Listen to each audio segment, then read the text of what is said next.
Heboh mobil masuk kuburan dini hari di Sidabowa, Banyumas, terkuak pengakuan sopir. Warga di Desa Sidabowa, Kecamatan Patikraja, Kabupaten Banyumas dihebohkan dengan kejadian mobil masuk ke area pemakaman, Jumat tanggal 26 Juli tahun 2024. Kejadian itu lebih tepatnya terjadi di tempat pemakaman umum TPU Sidabowa di RT 2 RW 7, desa setempat.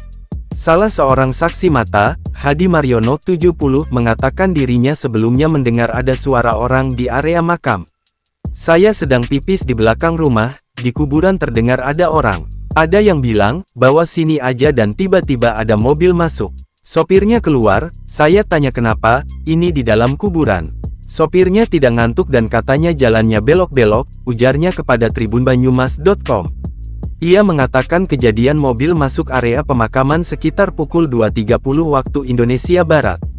Mobil berplat nomor R9021DS warga Silver itu kini sudah dievakuasi.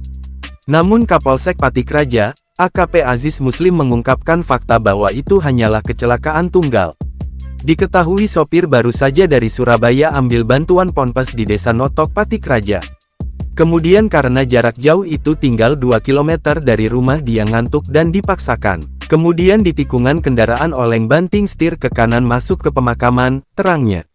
Kapolsek mengatakan memang ada lahan di luar pagar dan mobil lewat halaman rumah orang yang bersebelahan dengan makam.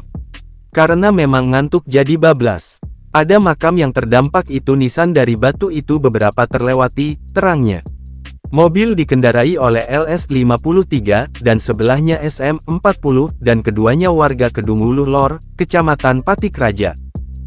Mobil dapat dievakuasi sekitar pukul 7.30 waktu Indonesia Barat ditarik pakai mobil jeep.